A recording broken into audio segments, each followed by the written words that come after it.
नमस्कार, योग निरोग में आपका स्वागत है। मैं हूं पराक्रम सिंह शेखावत। कहा जाता है मन चंगा तो कटौती में गंगा, और मन आपका तब चंगा तब स्वस्थ रहेगा जब आपका तन स्वस्थ रहेगा। और तन को स्वस्थ रखने के लिए बहुत जरूरी है कि हम योग को अनिवार्य रूप से अपनाएं, क्योंकि जिस भारतीय योग को आज अंतर्राष्ट्रीय स्तर पर, वैश्विक स्तर पर सारा विश्व अपना रहा है, तो हम भारतीय जिन्होंने जो योग के जनक कहे जाते हैं, वो योग से दूर क्यों रहे। तो योग निरोग में आज हम बात करेंगे एसिडिटी की। एसिडिटी की समस्या क्या है, किन कारणों की वजह से ये होती है, और योग के माध्यम से उसका समाधान क्या है। तो योग निरोग में आज बात एसिडिटी की।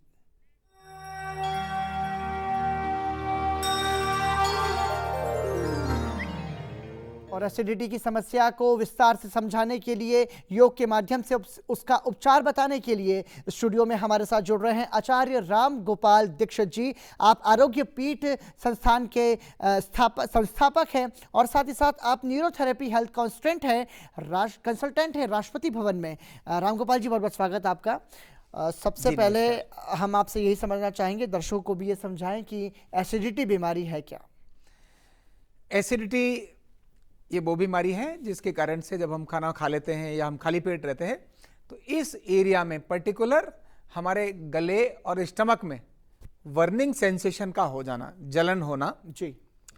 थोड़ा सा खाना खाया, अपने को लगता है कि यार बस अब तो जलन हो रही है, थोड़ा तला हुआ खा लिया, जलन हो रही है, या फिर भूख नहीं लग रही है, या फिर इतनी तेज भूख लगती है कि बस अब मुझे नहीं रहा जाता है, मुझे इतना खाना, बस तुरंत फटाफट खाना लाओ।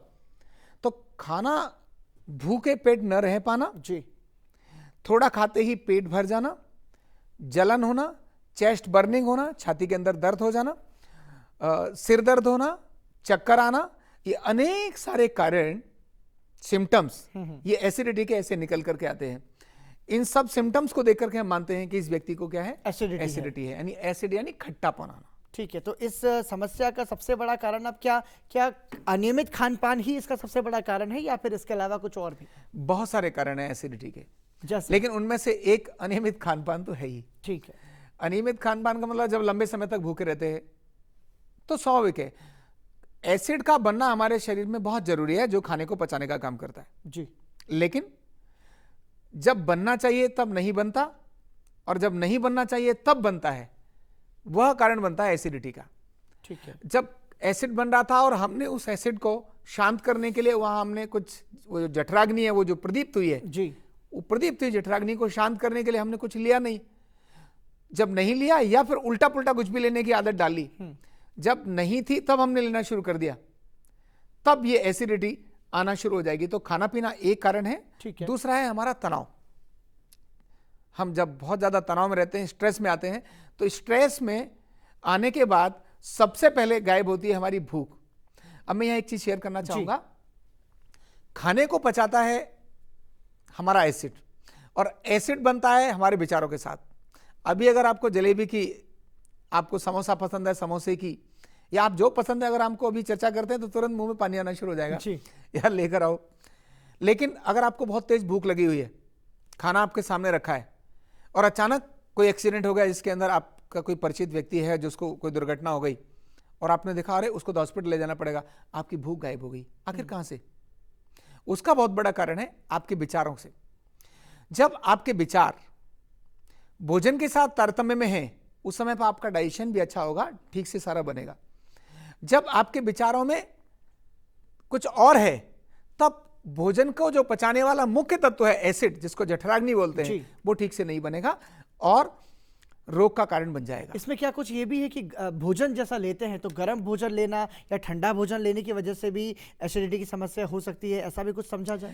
नहीं, ऐसा कुछ बहुत कुछ नहीं है, क्योंकि भगवान ने हमारे को पचाने के लिए बहुत बढ़िया चीज दी है। हाइड्रोक्लोरिक एसिड HCl pH 3 से नीचे ऐसा बनता है, ठंडा गर्म सब पचा देता है। ठीक है, लेकिन गलत समय पर गलत चीजें गलत तरह से खाने के कारण, गलत समय पर गलत चीजें गलत तरह से खाने के कारण से ये एसिड और गैस जैसे रोग बनते हैं। और पानी, आप पर्याप्त मात्रा में पानी का नहीं सेवन करना भी क्या एसिडिटी का कारण हो सकता है? बिल्कुल बिल्कुल। पर्याप्त रूप में पानी नहीं पीते तो भी एसिडिटी का बहुत बड़ा कारण बनता है, और ज्यादा कारण ये बनता है।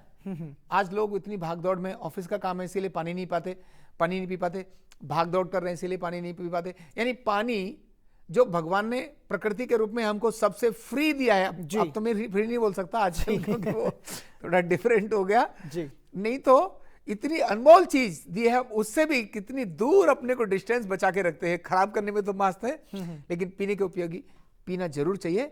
12 से 15 ग्लास पानी नित्य पीना चाहिए। और वैसे भी सर्दी के मौसम में गर्मी की अपेक्षा हम प्यास भी कम लगती है और हम पानी से दूर भी हो जाते हैं। हम काम में इतने व्यस्त हो जाते हैं कि हम खुद पानी नहीं पी पाते हैं। नहीं पी पाते। ठीक है, तो सर मैं आपसे ये जानना चाहूँगा राम गोपाल जी कि एसिडिटी में की समस्या के निवारण के लिए कौन कौन से आसन ऐसे रहेंगे जो आप आज हमें बताएंगे? जी बिल्कुल, मैं आज आपको एसिडिटी की समस्या के निवारण के लिए पेट के, क्योंकि मेन तो समस्या पेट की है जी, इसीलिए पेट को किस तरह से ठीक रखा जाए वो वाले आसन मैं आज आपको यहां बताऊंगा। उसके अंदर पहला है अर्धकटी चक्रासन और दूसरा बताऊंगा पाद हस्त आसन। तो एसिडिटी की समस्या के लिए आसनों के माध्यम से क्या कुछ समाधान है, एक नजर डालते हैं आसनों पर।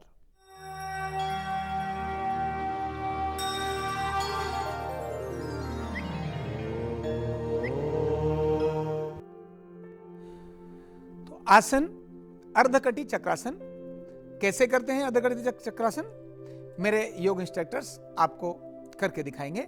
आइए अर्धकटी चक्रासन का अभ्यास कैसे करते हैं दिखाते हैं। सबसे पहले दोनों पैरों में अंतर, दोनों हाथ कमर पर पीछे की तरफ, और धीरे धीरे अपने शरीर को कंधे से पीछे की तरफ लेके जाना। इसके अंदर पेट बहुत आगे ना आए, इसका ध्यान रखना है। शोल्डर्स को ढीला तो छोड़ते हुए पीछे की तरफ ले जाना है। चेहरे पर सहजता, प्रसन्नता, श्वास नॉर्मल। जब हम पीछे गए थे तब हमने सांस को धीरे से रोका हुआ था, लेकिन बाद में धीरे धीरे श्वास हमारी नॉर्मल अवस्था में आ गई। हाथों को इस तरह से पीछे रखते हैं जिससे कि हम सहज रूप से अपने को संतुलित कर पाए, पीछे न गिरें। पैरों में इसीलिए हमने अंतर दिया है जिससे कि हम जब खड़े हों तो हम इम्बैलेंस न हो जाएं, असंतुलित न हो जाएं। धीरे धीरे वापस आना। इसके बाद दोनों पैरों को मिलाते हुए हाथों को नीचे छोड़ देंगे और अगले आसन के अभ्यास के लिए चलेंगे, और वो है पाद हस्त आसन। दोनों पैर मिले हुए, दोनों हाथ शरीर से चिपके हुए। अब धीरे धीरे दोनों हाथों को ऊपर उठा के ले जाएं, सांस भरते हुए, और सांस छोड़ते हुए धीरे धीरे अपने को कटी से मुड़ते हुए, यानी जहां हमारा हिप जॉइंट है उस जगह से मुड़ना है, नाभि के पास से नहीं मुड़ना। सांस छोड़ते हुए दोनों हाथ जमीन पर, दोनों पैरों के बाहर, अपना माथा घुटनों से नीचे, सामान्य श्वास, चेहरे पर प्रसन्नता। इससे हमारे पेट की मांसपेशियां स्ट्रांग होती हैं, हमारी जठराग्नि प्रदीप्त होने शुरू हो जाती है, हमारे नर्वस सिस्टम के अंदर इंप्रूवमेंट हो जाता है। इसीलिए बहुत इफेक्टिव ये आसन है दोनों, जिसको मैंने आपको कराया, अर्धकटी चक्रासन और पादहस्त आसन। तो ये आप कर रहे हैं पादहस्त आसन। तो ये हमने आसनों का अभ्यास देखा, ये बहुत इफेक्टिव है। तो इस तरह से धीरे धीरे वापस आएंगे।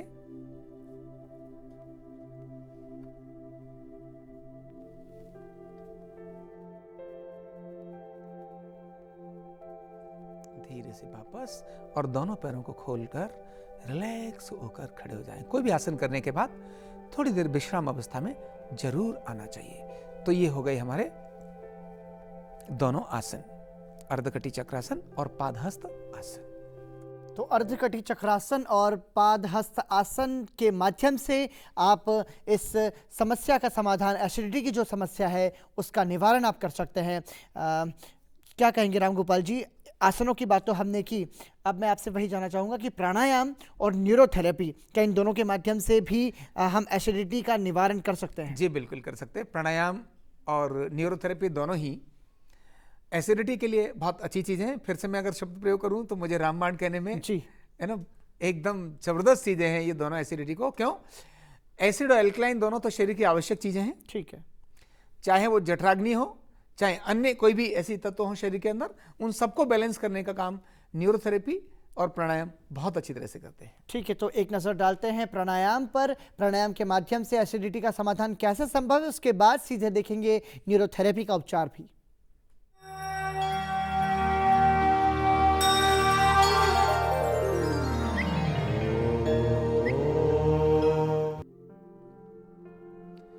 अभी हम करेंगे प्राणायाम, और आज प्राणायाम के क्रम में एसिडिटी के लिए बहुत अच्छा जो प्राणायाम है वो है कपालभाति। तो कैसे करते हैं कपालभाति, ये आपको दिखाते हैं, क्योंकि अल्टीमेटली जो हमारा जो पेट का एरिया है, कपालभाति में पेट को ही सबसे अधिक हमें अपनी भूमिका के अंदर लाना होता है। इसीलिए आइए दिखाते हैं कि कैसे करते हैं कपालभाति प्राणायाम।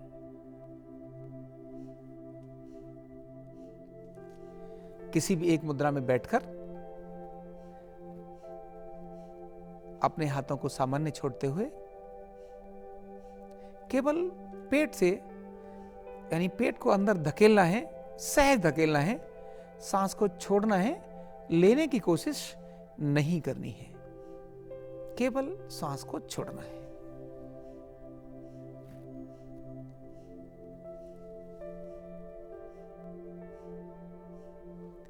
धीरे से जब हमारे 50 एक स्ट्रोक हो जाएं, उसके बाद रुक जाना चाहिए शांत।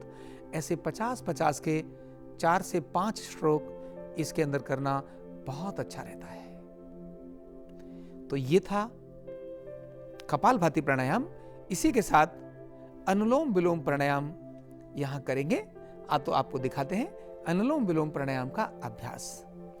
अपना दायां हाथ अवस्था में ले आए, नाक के पास रख लें और दाईं नोस्ट्रिल्स को रोकें, बाईं नोस्ट्रिल्स को खोलते हुए सांस को रिलीज करें। अब बाईं नाक से ही सांस को भरें और दाईं नासिका से सांस को छोड़ें। राइट नोस्ट्रिल से सांस को धीरे धीरे राइट से रिलीज कर दें।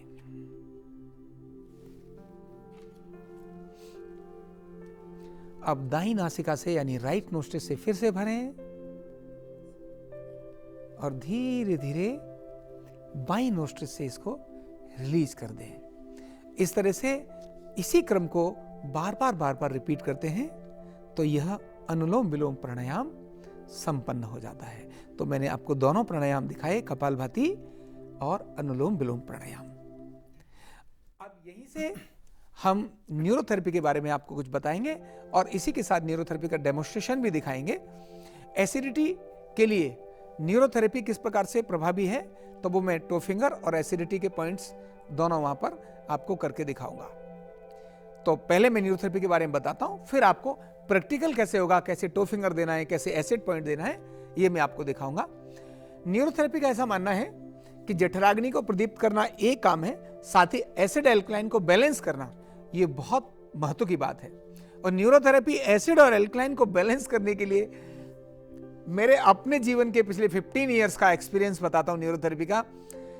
एसिडिटी के लिए न्यूरोथेरेपी में मैंने जबरदस्त रिजल्ट लिए। यानी एक ट्रीटमेंट के अंदर वो व्यक्ति जो वर्निंग के साथ ऐसा लग रहा था उसको कि बस आज तो मेरे हालत खराब हो रही है, इस प्रकार का ऐसा महसूस कर रहा है, केवल ट्रीटमेंट देते ही उस व्यक्ति को रिलैक्स हुआ। वो कहते हैं वाह, ऐसा लगता है जैसे ना पानी ही फिरा दिया हो किसी गर्म चीज पर। इस प्रकार का इफेक्टिव रिजल्ट ऐसा आता है। तो हम पहले आपको दिखाते हैं न्यूरोथेरेपी का टो फिंगर ट्रीटमेंट। आज हम 2 ट्रीटमेंट सिखाएंगे। पहला ट्रीटमेंट टो फिंगर और इसके बाद एसिड ट्रीटमेंट कैसे देते हैं ये आपको हम सिखाएंगे। तो आइए अब देखते हैं न्यूरोथेरेपी का practical. Toe finger, 20 toe finger जो पेट के ऑर्गन और ग्लैंड्स को बैलेंस करता है। यह ट्रीटमेंट है टो फिंगर ट्रीटमेंट। अंगूठे से शुरू करेंगे, दाएं पेशेंट के बाएं अंगूठे से शुरू किया हमने, बायां अंगूठा उसकी जड़ में, इसके बाद फिर दाएं अंगूठे को भी जड़ में और साइडों में, इसके बाद फिर बाएं पैर की सेकंड फिंगर उसके जड़ में नीचे ऊपर, फिर दाएं पैर की उंगली को भी जड़ में और नीचे ऊपर। इस तरह से सभी टोज को हम बारी बारी से करेंगे और यह सभी पेट के ऑर्गन्स को स्टिमुलेट करेगी। तो यह था टो फिंगर। इसी के साथ न्यूरोथेरेपी का दूसरा पॉइंट है वो है एसिड पॉइंट। अब एसिड पॉइंट के लिए रोगी अपने दाईं तरफ करवट लेता है, राइट साइड में करवट लेकर पिल्लो पर हम पैर इसीलिए ऊपर वाला मोड़ के रख देते हैं जिससे कि हमें ट्रीटमेंट रोगी के नीचे वाले पैर पर देना है। इसीलिए तकिया सिर के नीचे। क्यों तकिया लगाना जरूरी है सिर के नीचे? नहीं तो गर्दन के अंदर तकलीफ हो जाएगी। एसिड बढ़े हुए रोगी को उसके नीचे तकिया लगाना। ऊपर यानी लेफ्ट पैर को मोड़कर तकिए पे इसीलिए रखा कि जिससे बिल्कुल प्रॉपर लेटरल कंडीशन में आए। अब ये है एसिड पॉइंट, थाई के रूट से लेकर नी जॉइंट तक। थाई के रूट से नी जॉइंट तक 6-6 सेकंड का प्रेशर देते हुए अपने को नीचे आना है। तो न्यूरोथेरेपी का डिमॉन्स्ट्रेशन आपने देखा एसिडिटी की समस्या के समाधान के लिए। रामगोपाल जी, बहुत संक्षेप में किस तरीके का भोजन और अन्य सुझाव? जी, मैं एसिडिटी के संबंध में बताऊंगा। सबसे पहले तो व्यक्ति को अपने खाने को नियमित करना चाहिए। नंबर 2, तनाव से जितना सहज हो उतना मुक्त अपने को कर सके। अगर एसिडिटी हो गई है तो 2 घंटे के अंदर आपको कुछ न कुछ खाना चाहिए। पानी 10 से 15 ग्लास नित्य पीना चाहिए। कॉन्स्टिपेशन की शिकायत न रहे इसके लिए आवश्यकता हो तो रात को त्रिफला ले सकते हैं। कोई और अनेक सारे बाजार में मिलने वाले बहुत उपयोगी ऐसे सरल चूर्ण इस प्रकार के उनको आप ले सकते हैं। हाँ, पानी पर्याप्त पीना है। और एसिडिटी को दूर करने के लिए तरीका क्या है? आप कोई ठंडी चीज, लेकिन रात को सोते समय नहीं, दिन में ले सकते हैं। खाना खाने के बाद तुरंत ठंडा पानी पीना नहीं पीना चाहिए। सुबह खाली पेट सेब खाना, ये आपके लिए बहुत उपयोगी चीज है। अगर जिनको क्रॉनिक एसिडिटी है वो एक लंबे समय पर खाली पेट सेब खाएं। इसी के साथ कुछ घरेलू उपाय हैं कि अगर आपको एसिडिटी हो गई तो क्या करें। अब तो घर के अंदर मिलती है अजवाइन, घर के अंदर मिलता है जीरा, घर के अंदर मिलती है सौंफ। इनमें से जीरा सबसे इफेक्टिव है। आपको गैस और एसिडिटी अगर बन रही हो उस समय आधा चम्मच जीरा मुंह के अंदर ले लीजिए और उसको च्युइंग करना शुरू कर दीजिए। धीरे धीरे 10 मिनट तक उस आधा 1 चम्मच, सीवियरिटी के ऊपर डिपेंड करेगा आपको कितना सीवियर है। ठीक, आधा 1 चम्मच लेकर उसको धीरे धीरे च्युइंग करें और उसके 10 मिनट के बाद थोड़ा कोसा पानी आप पिए तो आपको एसिडिटी में तुरंत निजात मिलेगी। तो ये बहुत सारे उपचारों के माध्यम आपने अभी सुने, किस तरीके से योगासन, किस तरीके का खान पान अपना करके आप एसिडिटी की समस्या का समाधान पा सकते हैं। बहुत बहुत धन्यवाद सर इस कार्यक्रम में हमारे साथ जुड़ने के लिए और दर्शकों को एसिडिटी से जुड़ी बीमारी के समाधान को समझाने के लिए। आप सभी दर्शकों को हम उम्मीद करते हैं कार्यक्रम पसंद आया होगा। ये कार्यक्रम आपको कैसा लगा ये आप अपने सुझाव हमारे साथ साझा कर सकते हैं। आप हमें पत्र लिख सकते हैं इस पते पर, Lok Sabha television FB 116 parliament library building, parliament house 110001। आप हमें ईमेल भी कर सकते हैं yognirog.lstv@gmail.com पर। योग को अपनाइए और निरोग रहिए और स्वस्थ रहिए। योग निरोग में आज इतना ही। दीजिए इजाजत। नमस्कार।